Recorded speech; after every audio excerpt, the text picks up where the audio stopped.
The Kingdom starring Vic Sotto and Piolo Pascual are now showing in cinemas nationwide. What makes it a must-watch film? Let's find out in this report. Ano tayo babangon kung may gumagana siya sa paghihirap natin? Hindi ko pa nasanay. Baka yun nga malilo eh. The much-awaited Metro Manila Film Festival entry The Kingdom is now showing nationwide. The film is a fictional drama reimagining the Filipino heritage. It immerses us in an alternative reality of the Philippines with a vibrant, self-determined culture. Press and film critics highlighted its compelling narrative and the performances of Vic Sotto and Piolo Pascual. The two lead casts are proud of what they have come up with. It's extraordinary. It's an out-of-the-box concept, which makes it very special. If you can't picture the Philippines in a different kind of government, this would be it. For Sid Lucero, The Kingdom is more than just a movie. It's a really good way to have the people start thinking outside the box, that we don't really have to be stuck with what we already have, whether it's television or our government or our policies. Usually it's just the thinkers who think of these things, and then maybe this might spark something in the people who just like to watch. The Kingdom is a project of MQuest Ventures, APT Entertainment, and MZTV Productions. Don't miss your chance to explore a reimagined Philippines. Catch The Kingdom in cinemas now. Diba? I've seen the trailer. Trailer pa lang talagang parang gusto mo na din talagang panoorin yung buong film. Ang ganda ng cinematography. Yung initial feedback also, the set though was fantastic. It really depicts Philippines away from the Philippines. Parang ang ganda daw, ang ganda ng set. Nakaka-excite. And this is something different, diba? From bossing and of course kay Piolo. Actually, when we first saw yung write-up, yung PR about yung Kingdom, and I saw Vic Sotto, I thought yung parang yung ginagawa niya before. Yung mga enteng kabisote. Kasi Kingdom din yun eh. But when I saw it was a serious movie, it is something interesting that we should take a look at because sanay tayo kay bossing na laging comedy. At saka this is going to be the first time na magkakasama nga sila ni Piolo Pascual. All right, let's talk more about The Kingdom. We are now joined by News 5 correspondent MJ Marfori. MJ, Merry Christmas! Merry Christmas! Merry Christmas, guys! Yes. Talagang Merry Christmas because everybody's gonna rush to the cinemas today to watch The Kingdom.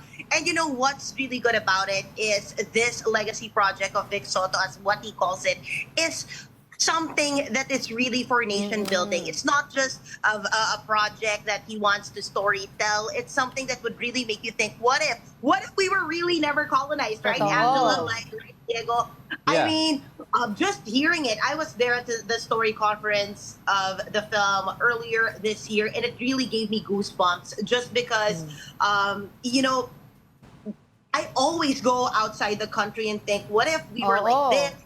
Never colonized, and finally someone is really, you know, in it, like APT Entertainment, MQuest Ventures, and MZTV Productions, which is boasting Vic Sotto's production company. This is his comeback, and it's really going to be with a bang. Everybody's so excited to see a serious side of him because we just see snippets of it during the Lenten special, Bulaga, right? Yes. So we're so excited to see him in this light, and of course by a spectacular performance by the ensemble cast. You do have Christine Reyes there, Sue Ramirez, amazing actors, Piolo Pascual, of course, who's gonna be yung tagalabas, taong labas nga rito, as we call it, yung tulisan.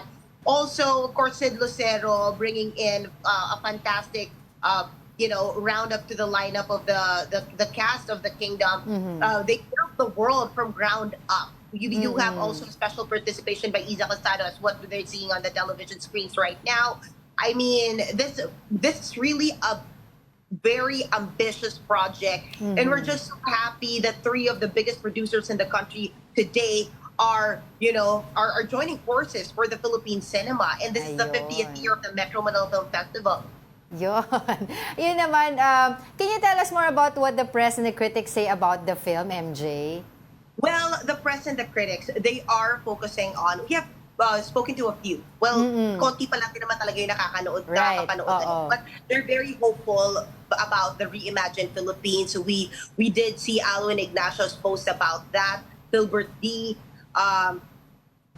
Mighty Magulang also is whipping up. You know, she is an historian, and we love her content on TikTok. talking about the history of the Philippines. So let's see, because you know what, the Kingdom, they really worked with all the experts when it comes to our nation's history and the best of the Yes. best of the universities from UP Diliman and all else, just so sobrang concise, and of course they're making this modern day Philippines that was never colonized, just so it's in sync of what really happened from before up until today. But what we are really hearing from the critics and our colleagues from the press is that they're very hopeful that this would spark something in the nation after watching the film. Yes, NJ, what was also talked about, no, kasi was the seamless and flawless transition of Bossing Vic Sotto from comedy into something serious. Now, based on your experiences and conversations with him, how did he prepare for this? Well, he said that this was the most challenging for him because he has action scenes in the film, which he has never done really. So he did train for it. We did release some snippets from MQuest Ventures of him doing the native combats that we are watching here in the Philippines. So of what we know as well, yung mga armies, Eskrima, no? Pati eskrima. natin, ano?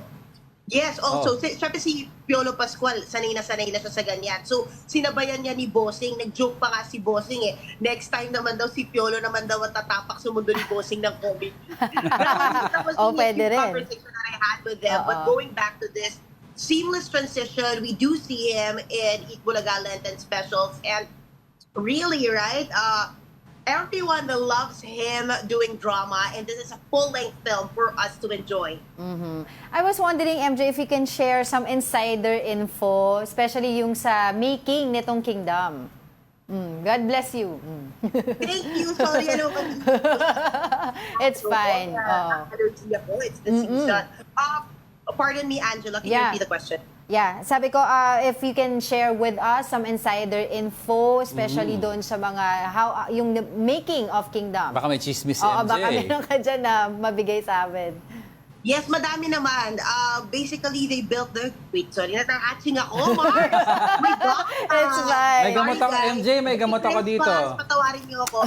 Well, yung scene niya, sa bonggang-bongga yung The Kingdom, ano? So basically, they really shot this. Kinikwento sa atin ni Direct Mike Toviera. They really shot this in locations and areas wherein hindi pa nga masyado talagang natatap. Yung Coconut Palace, doon yun sa yes. yung Kingdom of Kalayaan.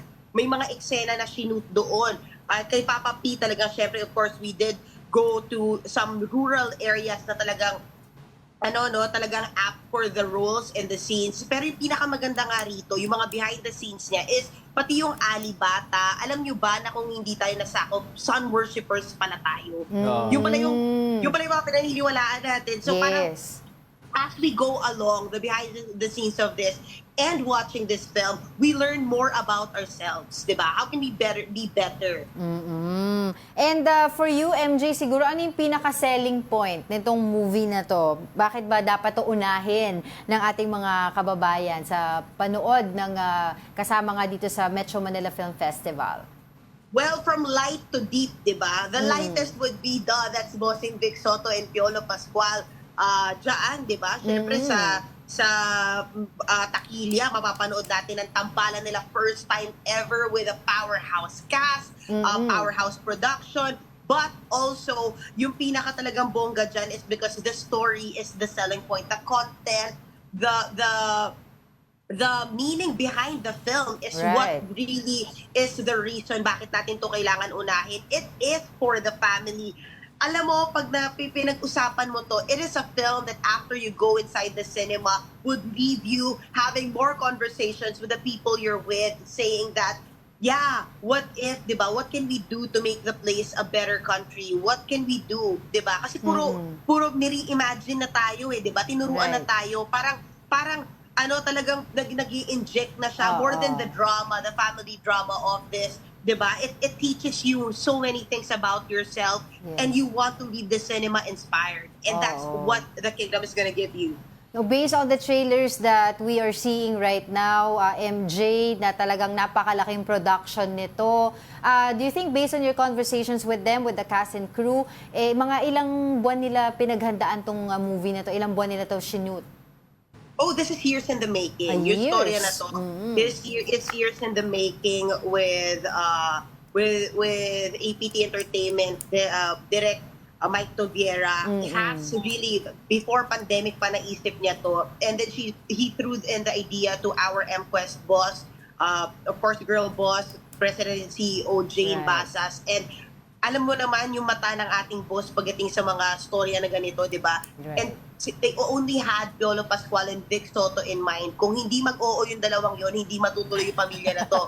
Yung pelikula na ito, at syempre, no, itong nabuo nilang samahan. Pero dahil nga umuo yung dalawa, kinasalan nila to this year. They've been working on it since early this year in terms of production. And buti nag-align lahat ng schedule ng ating mga bida, no? Para talagang Yes. gawin itong pelikulang The Kingdom. And this is it. This is Ika it, nga. oo, yeah. Alright, on that note, Shooting no. today! Oo. May MJ, Merry Christmas, ha?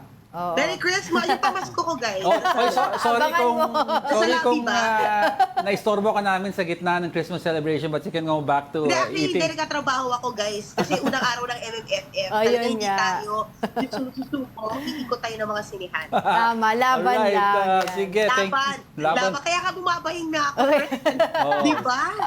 My Sige. gosh. Alright, Okay, thank with you that, so Merry much. Christmas. Thank you. Thank you, News 5 correspondent MJ Marfori, for that report.